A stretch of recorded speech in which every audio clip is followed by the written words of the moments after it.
Good day, I'm Dr. T and welcome to my office. This is a somewhat impromptu video responding to this video by James Butler questioning should teachers grade notes. And if you're not familiar with the channel, if you haven't seen the video, if you haven't seen the video, go watch it, links in the description. If you haven't seen the channel before, he's a small business owner in North Carolina, runs a septic and well maintenance servicing company. And most of his videos are about small businesses, ownership, or septic and well maintenance services. And of course, the classic customer service, you know, the customers that maybe needed to tone it down a bit. You know, those kinds of videos. Always enjoyable, extremely respectful gentleman. And this video is no different. Very, very respectful. If my student feedback was like this, I wouldn't dread opening it. There's no vitriol here at all. But in the course, so kind of the summary of the video, he's going back to college. He's roughly my age. And the instructor is doing something a little bit different that he's not accustomed to. And that is the instructor is having students take notes. Okay, that's normal. And then the instructor asked the students to upload those notes or a copy of their notes to the learning management system, and then the instructor is grading them. And that last part, he's got some questions about a few issues, which I can definitely understand. Now, this is not an approach that I use, but I can see why the instructor is doing this. And to kind of provide some context, there has been an issue with students not really having study strategy skills. And this has been somewhat growing over the last several years and definitely post-COVID. I don't know if COVID made it worse or if it just kind of exacerbated problems that already existed. You can have whole kinds of debates about COVID and what it did, but we definitely are seeing this more now. If it was just because we took that break and then we got back with all the chaos and now we see with fresher eyes, I don't know. So there's kind of a move to try and help students learn to study. And one approach is going to be saying, like, okay, students aren't doing a very good job of taking notes. They probably don't know how, so let's teach them how to take notes.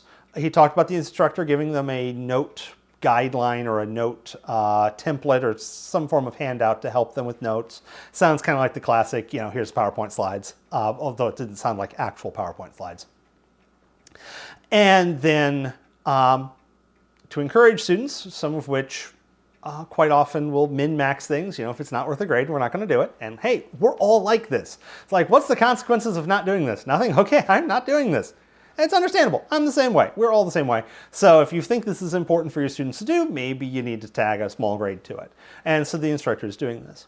Now, the other kind of issue he's got is, it's a math class. It sounds like a trigonometry course. He's skipping a couple of the symbols because he knows what they should be, so he's kind of leaving them off. And the instructor took off points for this.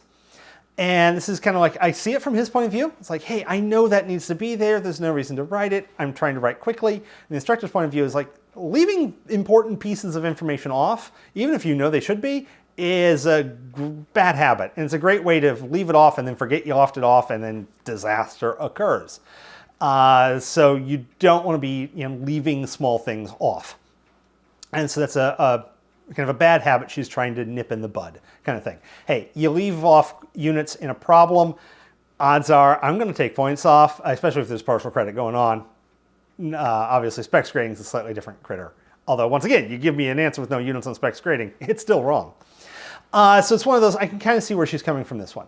Obviously, a little better communication would be helpful. And I think one of the parts of communication that didn't really take place is that you shouldn't have a set of notes. You should make a couple of different notes as a student.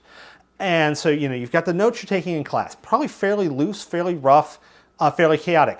Those shouldn't be the ones that you're turning in for your note assignment.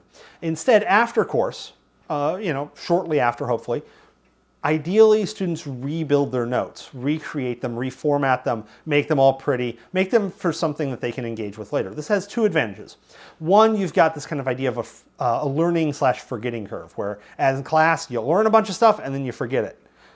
And it kind of plateaus. But if you learn, forget, learn again, and forget and learn again, and you can kind of plateau higher. So the idea of study several small times works better, and reformatting your notes is a way of studying. So this gives you at least one more hump on that learning/forgetting curve.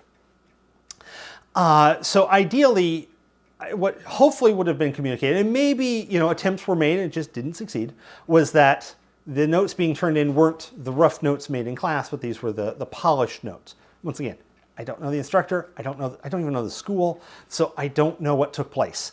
I was not in that class. But the idea here is now in the polished one, you definitely want to keep all your thetas, that kind of stuff.